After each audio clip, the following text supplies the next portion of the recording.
Welcome to the Smart Dating Academy podcast. I'm Bela Gandhi, the founder of Smart Dating Academy and your host. I started Smart Dating Academy in 2009 because I had this crazy knack of giving people dating advice that actually worked, that I took. I've been married for almost 25 years, and now my company helps people to date smarter and to find love. This podcast is meant to bring more love into your life, no matter where you are and what you do. And we're here to bring more life into your love. Smart daters, welcome back to the Smart Dating Academy podcast. I'm your host, Bela Gandhi.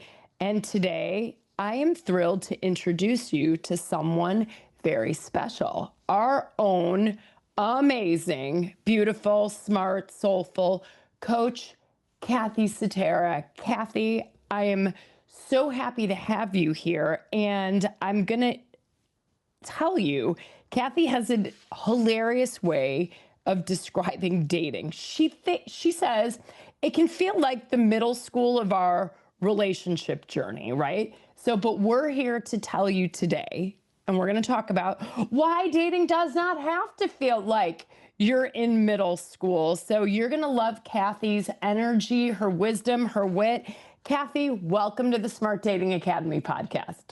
Bella, I'm so happy to be here. First of all, every time you and I are together, sparks are flying and we have so much fun. And yes, we want to bring fun to this and joy to this and levity and also seriousness. So let's get to it. So tell us, I love this middle school metaphor, and I know you've been in the dating world a couple times. Yes. So let's talk about middle school dating. How do we make it now like middle school? Let's just go there. Tell us about you. Okay. So I would say my experience in my teens and 20s was messy. I didn't know myself at all. All I tried to do was fit in. If I dated at all, sometimes I just avoided it altogether and didn't even bother. Amen. I think for me, a more relevant topic is post-divorce dating when you're 50.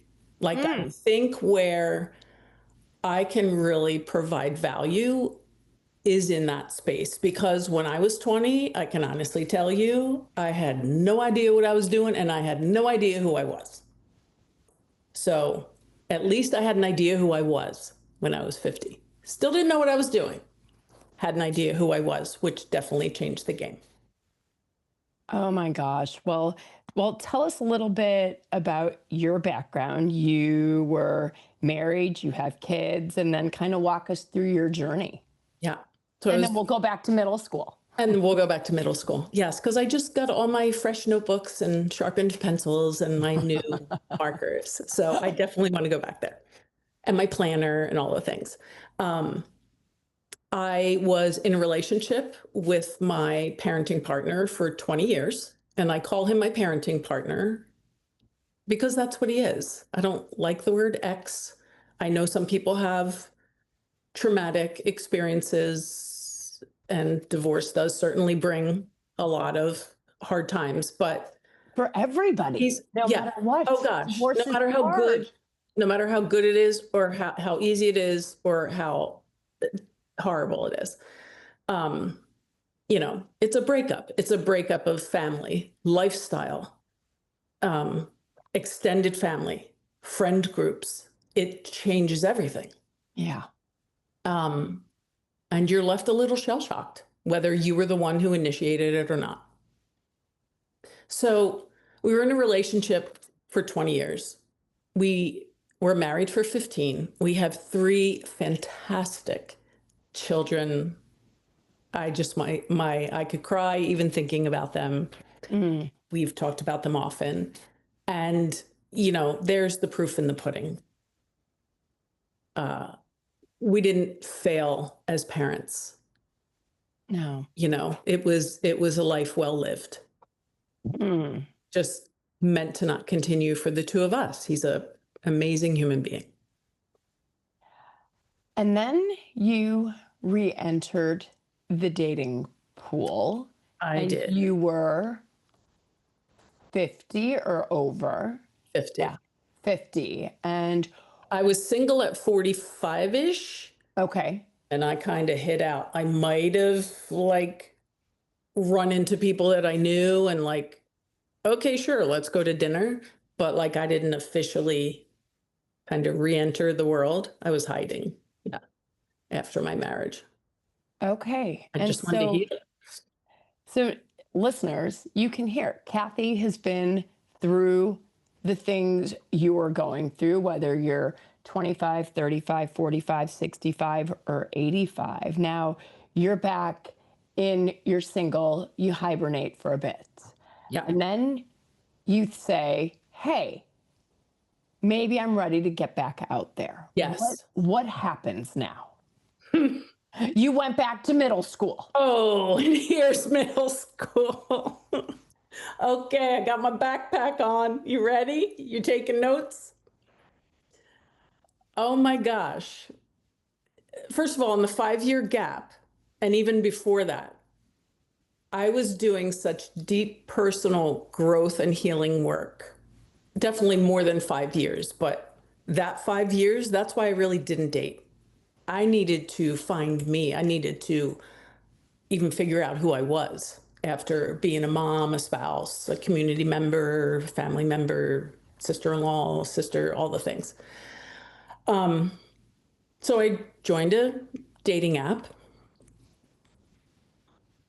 which was really interesting. It's amazing how you're paired with people. And I've laughed with you about this, Bella. Like, okay, we both like NBA basketball. So that alone makes us a 97% match. Of course. I don't get that. You're like, wait, what? Yeah. Huh? Like, absolutely not.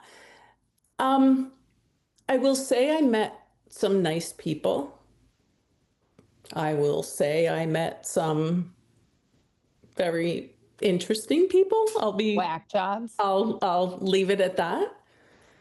And I think the biggest observation for me was everyone's kind of showing up with the luggage of all their past experiences, whether they're married, not married, widowed, whatever. Everybody's showing up with their little bag of goodies and just going, okay, take me, choose me, right?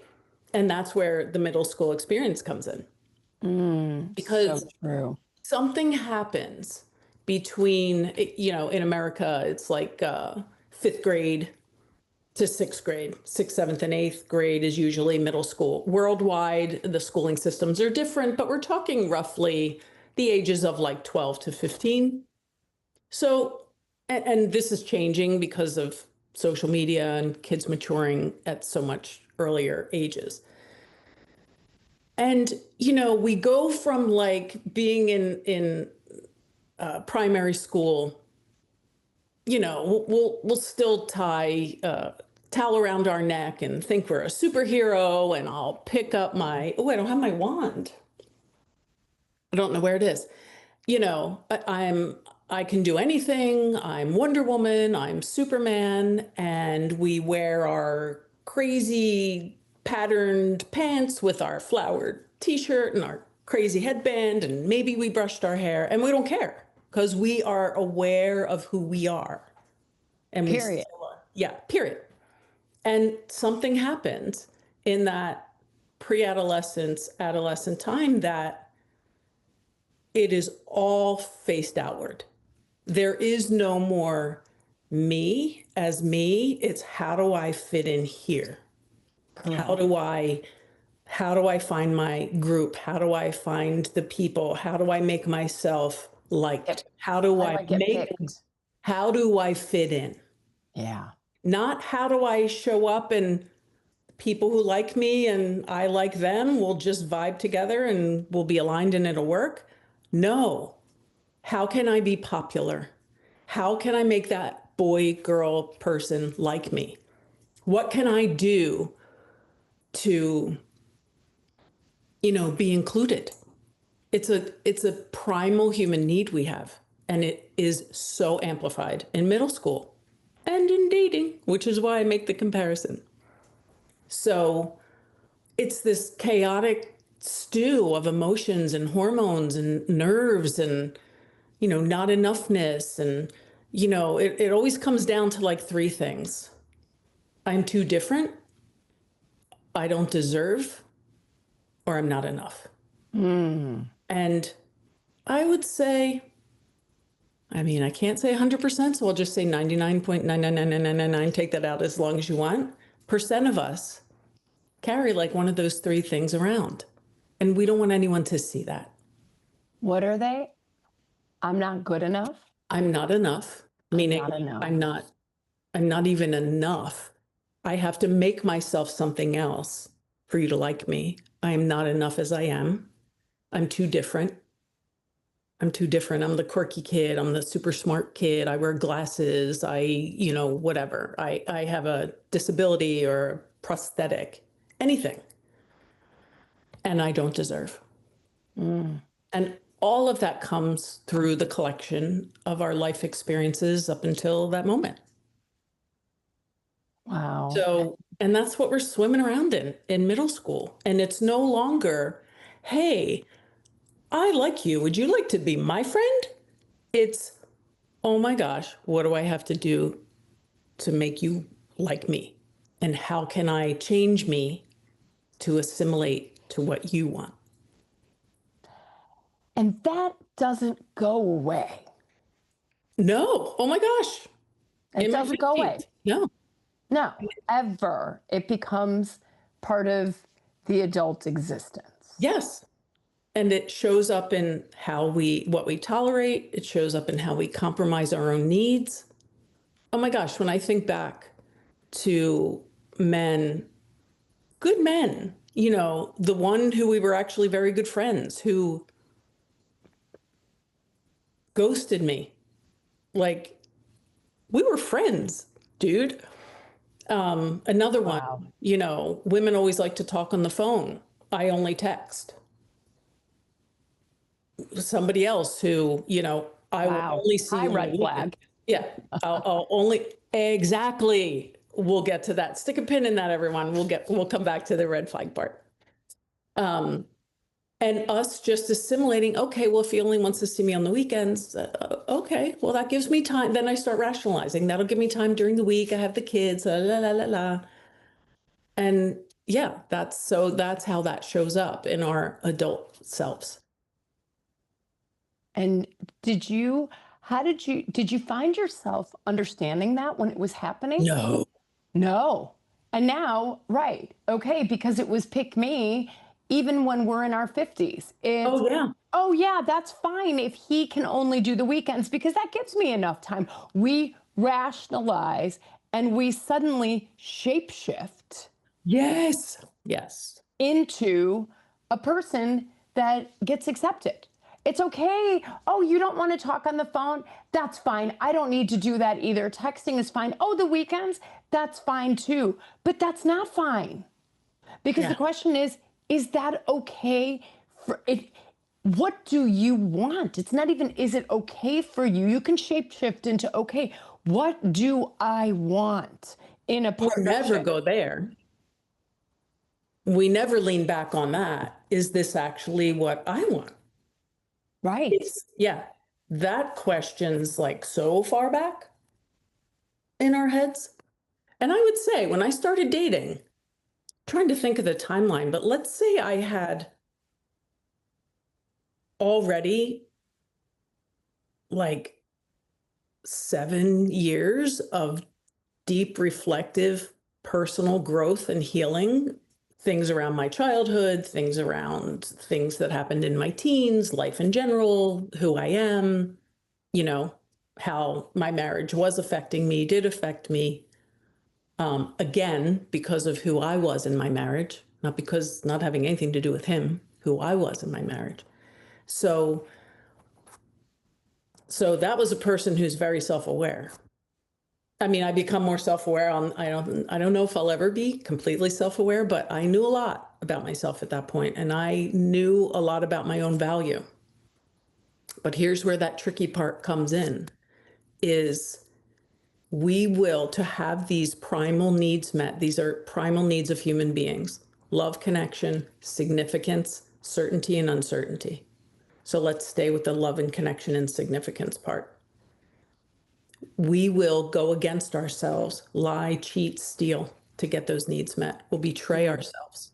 We'll For betray significance. others. Significance, love, and connection. You know, you look at people who even have affairs, and many times the answer is not, oh, I didn't fall in love with somebody. I just wasn't being seen in my marriage. You know, we were roommates, we weren't talking. He or she couldn't see me, or I wasn't noticed. I just wanted to feel Alive. care. Yeah, I wanted to feel alive. So, yeah. Deep breath. Yeah. And what are the things people are listening to this, and I'm sure everybody can relate to what you're talking about with this middle school feeling and this pick me, and you go back and you've got your bag of goods and you're like, here's what I got. What are the things that need to be cleaned up? What do we need to think about if this sounds like us? Is it beliefs? How do we get out of middle school, and how do we start to enjoy? How do we start to think about who we are, what we want, and how do we change our mindset about dating? Yeah. Great question, Bella. I love this question. So first of all, the bag of goodies we carry, oh, we don't want anybody looking at those. No, no, no, no, no. Don't look in there. Just, can I park it in your closet and Right. get a house key? Yeah, exactly. Can we just go from there, and we'll just make it up as we go along? Here's the way through. And you know, this is what I tell my children in an age where there's a 45% or higher divorce rate. One of my children, they're both the product of divorced families. My other child, who's in, you know, a serious relationship, you know, just her side is. And I fielded this question from my own children, from their friends, like, why bother? Or how do we do this? What went wrong? How is this such a high percentage? Here's what we don't learn. Nobody teaches us. And listen to me here. If you don't listen to anything else, listen to this. We all, and I speak in analogies because I just find people can understand things easy that way. Plus, that's how they come to me. Everyone needs to be their own road crew.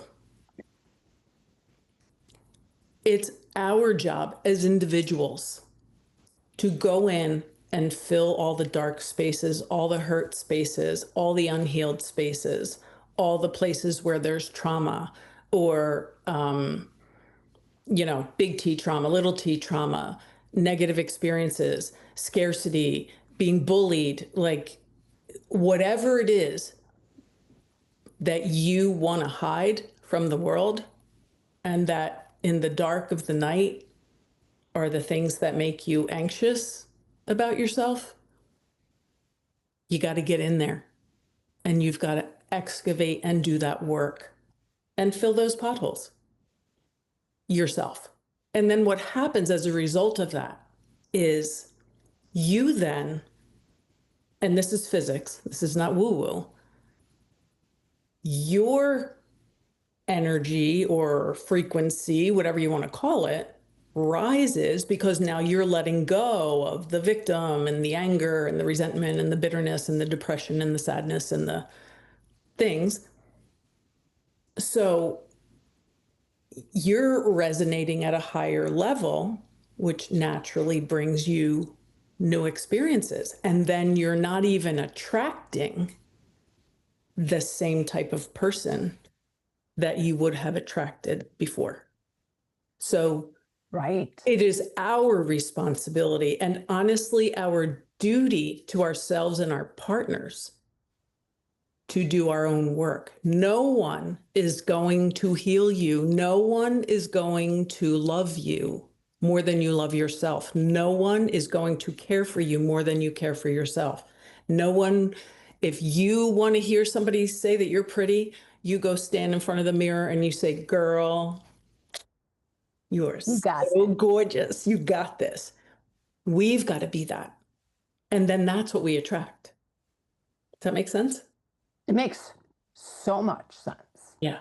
And now I think people are out there, and I'm sure we're all thinking, God, I've got this and I've got this, and I've got to clean up my side of the street before I get back out there. Or I need to be my own road crew. And to do that cleanup, it could be therapy. It could be you're trained in RTT and one of like 2 people in the Milky Way galaxy trained in this. It's amazing. Rapid transformation. Rapid transformational therapy, and it's hypnotherapy. It's incredible. This is revolutionizing everything that I do. Everything.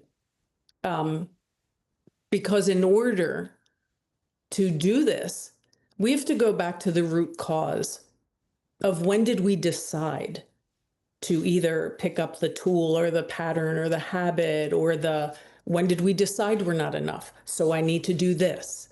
I need to overachieve. I need to be silent. I can't use my voice. I can't ask for what I want. I need to be invisible. There's a moment. It is. There's a moment that caused that. And there's more than one moment. And that's what RTT does. In brief, it goes back in one session. And sometimes it might take 3 to completely, depending on how entrenched. In one session, you are going back to the root cause. You are interpreting that cause and how who you are today, the correlation between the two. Oh, this is why I do that. And then you get to interrupt that pattern. And there's several ways that we do that. And then you install new beliefs. And one of the coolest things out of an RTT session is, you walk away with a bespoke 21-day audio designed in your words, but my voice or whoever your practitioner is.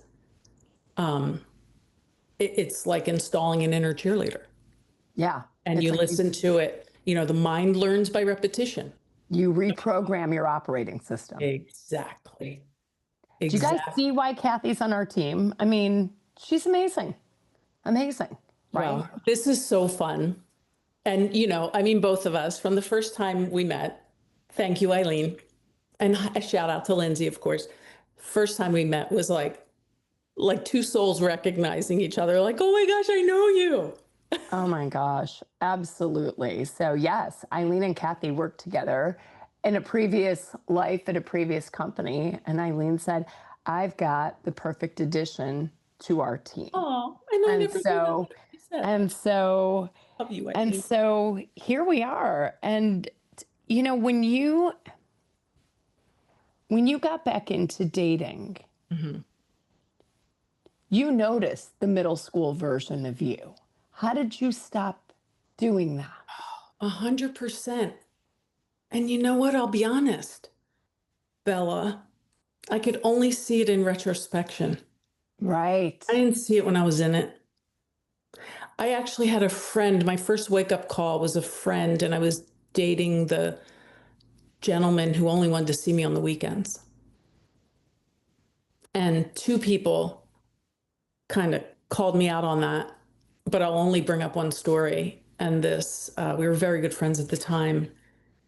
And she looked at me and she said, I'm noticing a pattern that my dear friend keeps choosing men who are unavailable.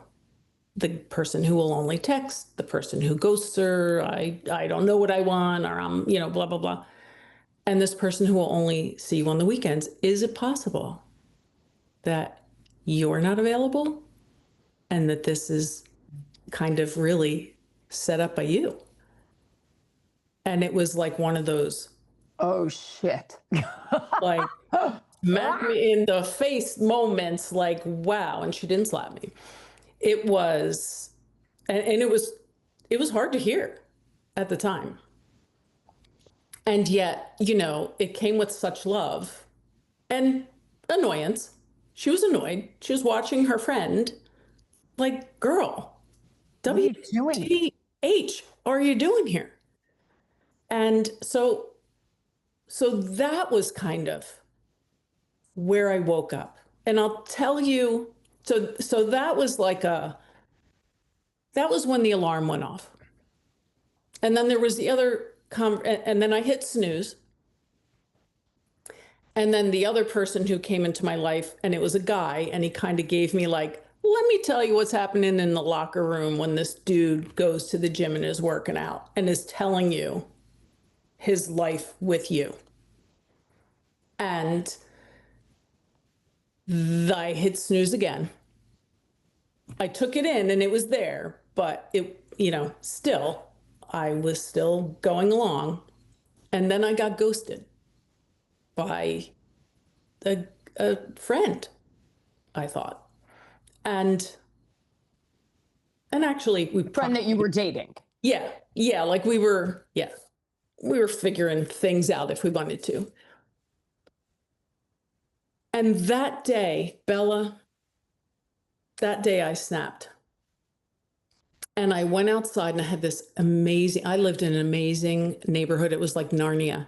Like you drove into this neighborhood and the big, like, foliage covered doors closed behind you. It was tucked right in across from IBM.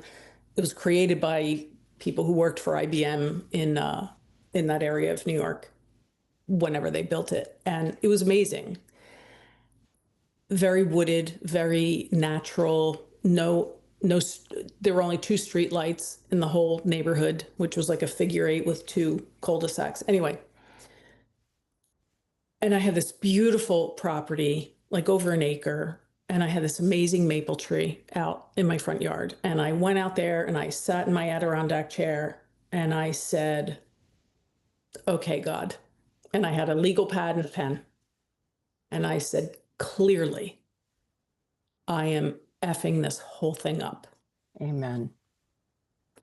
I'm making a list right here and now of all the qualities I want in a partner. This is my recipe. If I'm baking a partner cake, this is all the ingredients that are going in. And I'm not including any of the ingredients that I'm not putting in. And I wrote the list and I wrote everything. I wrote from like affectionate to, I want him to be taller than me. He doesn't have to be really tall, but I kind of like that, what girl wants to be like bigger or taller than her guy, right? Or her partner. Like, I want to be able to eat and, right. not look like, not look crazy in my partnership. I know that's crazy, but it works out. And I made my list and I folded it up and I said, I'm done. I'm going to go off and live my life. I've tried this dating thing. I'm going to go live my life. I am ready. And I feel I have made myself everything on this list that I'm looking for. The values, the mindset, the healing, the growth, the support. Like, I am this. And this is what I now want. And I folded the piece of paper and I put it in my drawer and I feng shuied my bedroom. I know this sounds a little crazy, but they say, put like things in pairs in your room, make room in your closet. I gave up some closet space for a man who didn't exist, Bella. Yeah, I hear you. I gave him a drawer. When a girl's given up real estate in her That's closet, big. like that's a big Big deal. deal. I want this. I want this. And I went about enjoying my children, enjoying my friends, and I just kind of let it go. Because like the dating thing it was like directionless for me. I don't know how to do this. Bless you. I don't know how to do this. I don't know how to navigate this. I'm as like smart as I am. This is like a cluster, whatever. So I let it go. And 1 year later, and it wasn't in a typical way, but 1 year later, the lid arrived for my pot. And here's the best part. He didn't live near me. He was 3 hours away. I already knew him. So like he was vetted. I knew him as a kid. Yeah. And that's how, but the dating experience, oh man, if I had SDA back then, oy, We would have saved you some heartache. oh my goodness, time, heartache, money, energy. And I mean, time. Who has time at this, at our ages, especially midlife, like to futz around? Money, we can figure that part out Absolutely. most of the time. Say it Time, again for the people in the back. Money sorts itself out. money ladies can and sort gentlemen. itself out. There's always more. Time is the only commodity that does not renew itself ever. Ever. And it's the only thing that we have absolutely no idea when we wake up in the morning. What is the balance in that account? How much more do I have? We don't know. You get 1,440 minutes in a day, ladies and gentlemen. Right. How are you going to use them? If you're lucky. If you're lucky? If it's Some not people- your time, you don't know what's in your account. You wake up thinking you've got 1,440 minutes. And I know that sounds like, oh my God. I'm like, we act as if, well, I'm just going to try this dating thing on my own because I don't want to invest and I don't want to do this. And I don't know. Let me just see. We have people that have followed our work for 10 years, right? That are still in the same place. What would you tell them? Oh my gosh. Do yourself a favor.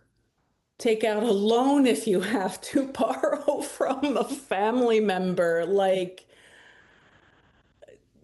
take a home equity line of credit. If you need to, find a way to work with Smart Dating Academy, because the time, the heartache, and here's where staying aligned with yourself, stop giving yourself away. The heartache, the awkwardness, the disappointment, the sadness, the ups and downs and yuck of like being in middle school.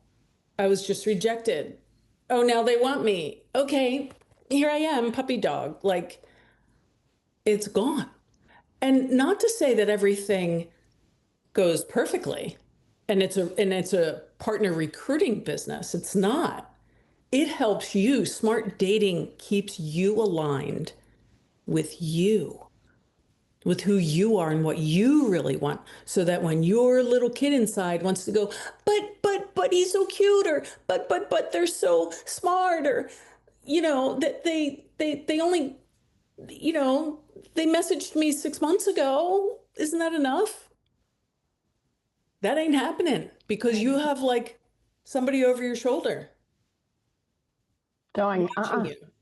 And here's the analogy that I love to use, and I have to say I use a lot with men in coaching in general.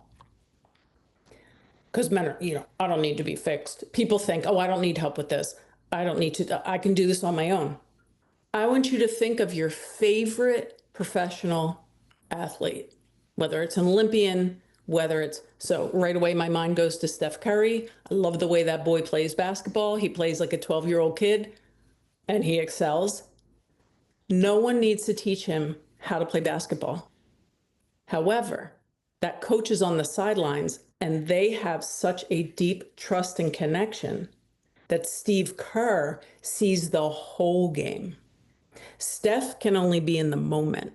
He doesn't see what's going on back here. He doesn't see what's going on back there. He's got pretty good perspective, but you can't see everything that's happening. The coach on the sidelines sees the whole perspective. And no matter how emotional a player might get, no matter how angry a player might get, no matter how put me in coach a player might get, that coach is holding the bigger goal and outcome of what the team truly wants, and what the team, how to play as how to play as a team and win. And that's what smart dating is for individuals. I mean, look, None of us need more information. Google, chat, Barnes and Noble, if you're still a book person, information is at an all-time high. Yes. What we need is connection. We want to feel like we belong. Someone cares about us. We're listened to, we're acknowledged, and we're validated. And somebody knows us. And somebody somebody can knows guide us. Like we're the Steve Kerrs to the Steph Curry, right? Yes. You may have done your work. And I love this point because people will often say to me, well, I've done so much therapy and I've done this and I've done that and I know what a narcissist is. I'm like, yeah. And Kathy's raising her hand if you can't see her going, that was me. And yet, when you get back into the arena, right? Knowledge isn't power, okay? Execution is power. Doing the right thing at the right time. And that's where Steve Kerr can see the whole game. And he's like, Steph, here's how you're going to handle this. Yeah. We're going to do this play because we know these are our competitors. This is what they do. And so this is where the most powerful C-suite executives, athletes in any sport, can you imagine? Everybody that performs at high levels has a coach. Everyone. You have a coach. I have a coach. I have more than one. I have like handlers. Handlers. It takes a damn village, people, to level up your life. It does. And can't we just surrender to that and make that okay? 100%. And if your coaches here, Kathy and Bella, have coaches, it's okay to say, wow, I would like to have a connection and a coach too that can help me see the forest from the trees. Somebody said to me, well, you're an investment. I really needed to get cabinets for my kitchen. I'm like, you would pay for boxes over the lid to your pot? Come on. Boxes, cabinets are boxes, ladies. We will spend more money on a car.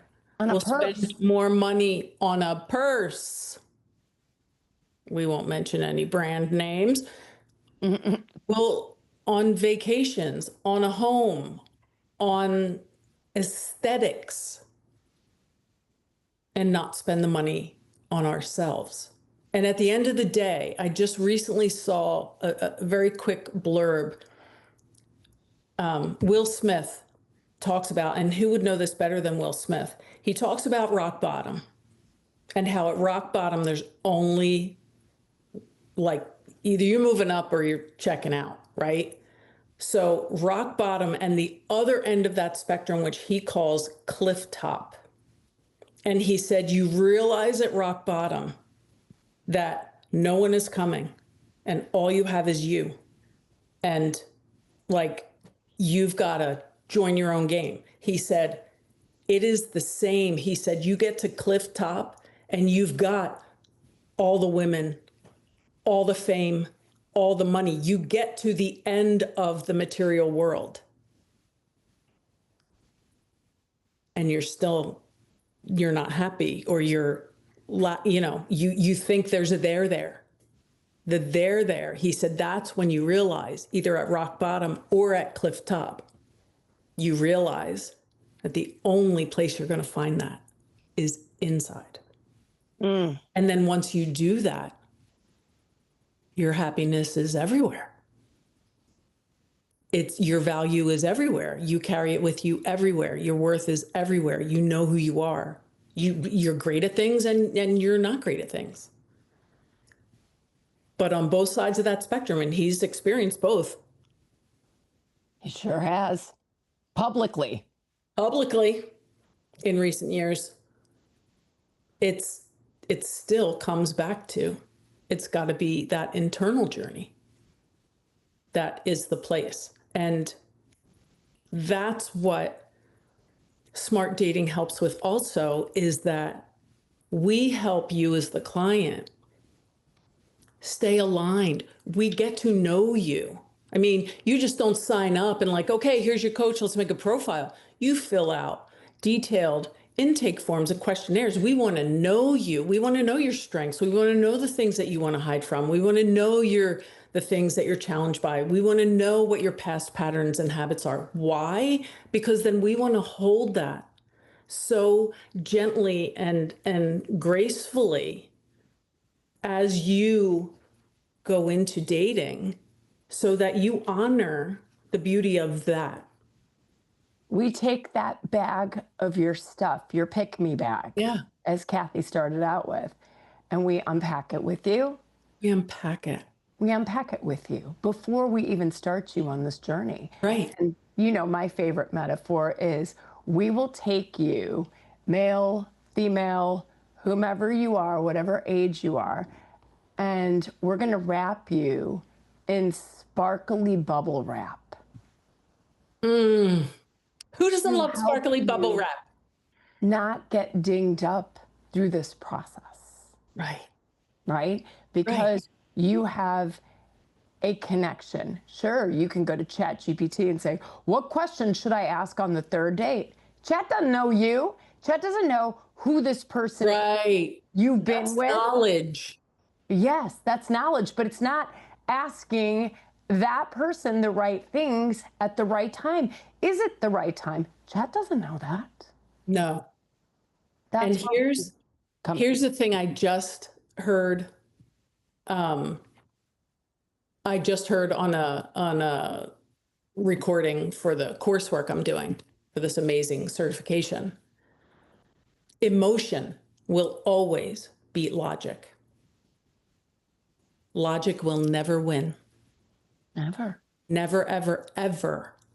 We will always, and we cannot hold conflicting beliefs. I really want a partner. I'm so scared to date. I really want like a healthy, partner who can be my actual healthy partner. I don't deserve that. We help you navigate the emotional part of dating so that and we help you make the logical decisions when you're dating, not to ignore the red flags, not to bypass that they didn't message you back for a week and then said, oh yeah, hey, how you doing? Or, whatever those things might be. We hold your emotions so that you can make logical decisions aligned with your goal and who you really want. Because left to our own, sure, ChatGPT can flood you with information from the info universe. You can have all the information that you possibly could want. Chat can never help you navigate your emotions, and your emotions will always beat logic. It was equated to emotions are like a wild horse, untamed, running, through the meadow. And logic is the untrained jockey trying to tame that horse. Ain't gonna happen. Gonna work. Ain't gonna happen. So that I think is a great way to look at it too. I love that. And on the metaphor basis, one of my coaches said, imagine yourself on a whitewater raft. And there's an inexperienced coach, and then there's an experienced coach. Says, or people that are uncoached, more importantly, on rafting. They're going to look and they're on the rapids. And then it's like, oh my God, there's a tree in the middle of that. Don't go over there. And what happens? Everybody looks at where not to go. And where does the raft go? Into the tree. Yes. But instead, when you're feeling the emotions like, oh my gosh, there's a tree, but you have the person that says, this is where we need to go. Here. Look over here, and we're going to go this way. Yeah. What most people do in the dating world is they look at the tree. I'm afraid of getting my heart broken. I'm afraid there's nobody good out there. I'm afraid I'm not worthy. There's no good people left. And what happens? That's the tree that our raft goes to. Yeah. And when you have somebody with love, Great. that's like, hey, here's who your elevator person is. Here's what you need in a partner. And these are the red flags you've been prone to. Let's continue to move the raft this way. Right? We're not going to the tree. We're going to go over here. See the hydrangeas on the side? We're going to the hydrangeas. Just keep your nose pointed that way. And the boat's going to go that way. That is the best analogy for what happens in the dating world. What you focus on is what you crash into. 100%. Yeah. So let's crash into our hydrangeas. Yes. And that is just so spot on. It's so spot on. I love that. And so if this sounds like you, think about this, dear listener, because guess what? It sounds like me in different aspects of my life, which is why I have a coach. Yeah. Right? We have coaches, and we're here to tell you there ain't no shame in that game. Right? When you do that cleanup, when you're your own cleanup crew, as Kathy said, you know, if you're there, ain't nobody coming to save you. Right? And it's not their job. So lose the expectation as well. It's nobody's job. A coach can't nobody can save you until you say, I'm ready to save me. Help me, be my lighthouse, be my flashlight to help me see through the dark. Correct. And that in and of itself takes some cleanup. Oh gosh, yeah. But if we don't face those parts of ourselves, I mean, that's going to show up all over the place. I mean, we all have experiences like that. You know, and going back to the coaching, ain't no shame in that game. Anyone look back to college, high school, secondary school, primary school, whatever it is.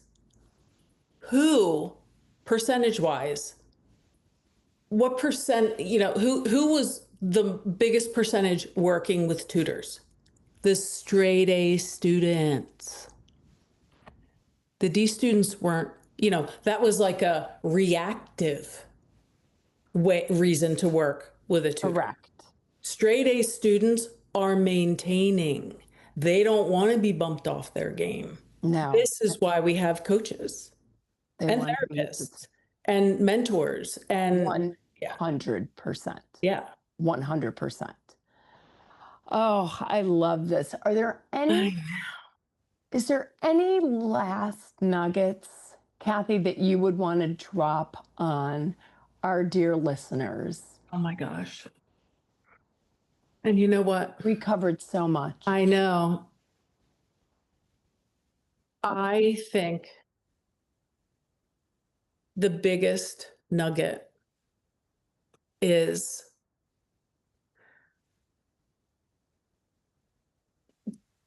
getting a piece of paper, like step one, and nobody needs to see it. Nobody needs to know you're doing it. Make yourself a beautiful playlist, a lovely cup of tea, put yourself in a comfy chair under a blanket, a nice candle, whatever feels loving and good for you, and have a real, truthful, honest moment with yourself and write down, here's who I am today, and write a list of all those things. Good, bad, ugly, warts, all of it. Get it out. Empty the all bag. of it. Empty the bag. This is you and you. We all have light and dark. Every single one of us. Been doing this work for 21 years. I still have a dark side. Don't we all? It's always there. It's actually your biggest teacher. Is your shadow. That's the bonus of that. If you embrace that part, that's the part that helps you heal the most because it holds the most information, right? because that's the thing we want to hide the most. So here you are.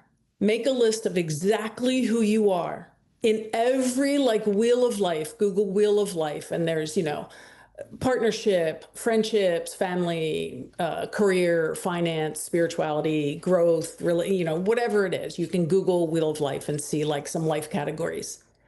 Who are you in all of those categories? Be honest. Snuggle under a blanket. This is why I want you to be so cozy and surrounded with love.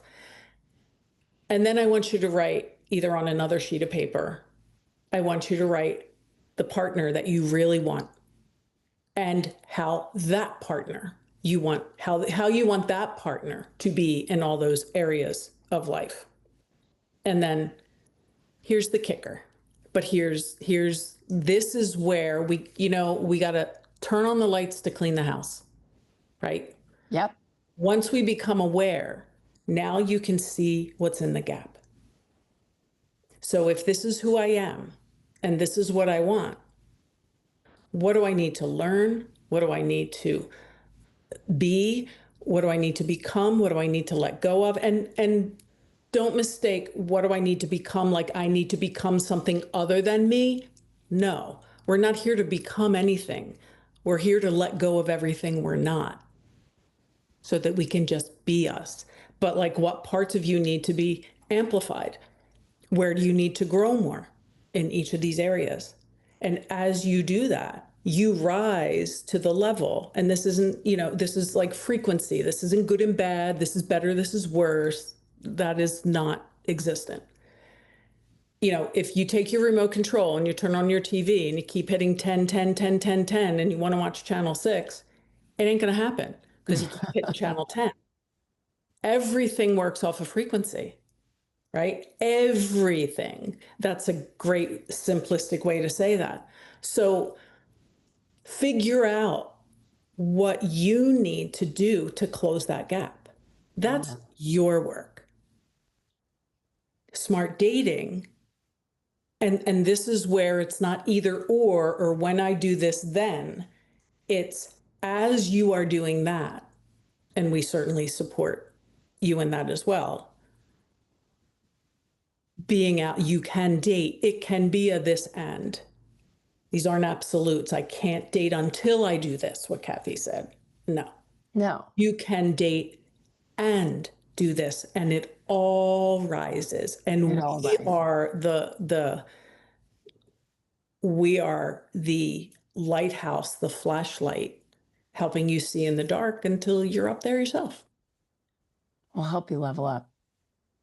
Absolutely. In every area. In every area. Level up to who you actually truly are. Yes. It's about post-nominals and PhDs and more money and more things.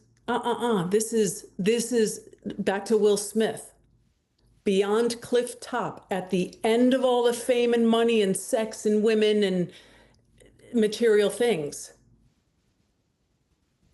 there's still not the answer. The answer is inside. So that I think, and that is such beautiful, happy work. It really is. It is. Yeah. Oh, I'm so grateful, profoundly grateful to have you on our team. And I'm so grateful that you took the time to share your voice with our audience. Thank you. Yes. I have loved being here. As you know, you and I could do this all day long. I hope that if one person walks away from this podcast and learns something, we've won. That's it. And so let us know, ladies and gentlemen, if you took something and we've won. We want to know what it is. Yeah. What is it? Because we want to keep serving it back to you. Yeah. Because that's why we're here. So, Kathy, this will be the first of many conversations we have on this podcast. Thank you. I feel like a movie star. You are a movie star. You're a movie star. So, smart daters, I hope you enjoyed this. And if you did, go in, give us 5 stars. We're the little podcast that could. We want to be here to help you. And if you're ready to level up and you need some sparkly bubble wrap around you, come And to someone our holding a website. magic wand, And a magic wand and some fairy godmothers. Send us an email. Go to smartdatingacademy.com. Contact us and say, the lid to my pot is worth more than my cabinets. I'm ready. absolutely worth more than my car or my renovation or my 3 you. handbags that are Yes. gathering dust in my closet. Yes. Because guess what? Living in a beautiful house, either alone, lonely, or in an unhealthy partnership, who cares how pretty that house is? Nobody. That's Nobody. not a pretty place. Yeah. Yeah. We love you. And dear listeners, we love you. And we will see you on the other side Twinkle, twinkle. next time we drop an episode. Thank you again. Love this. Bye, everyone.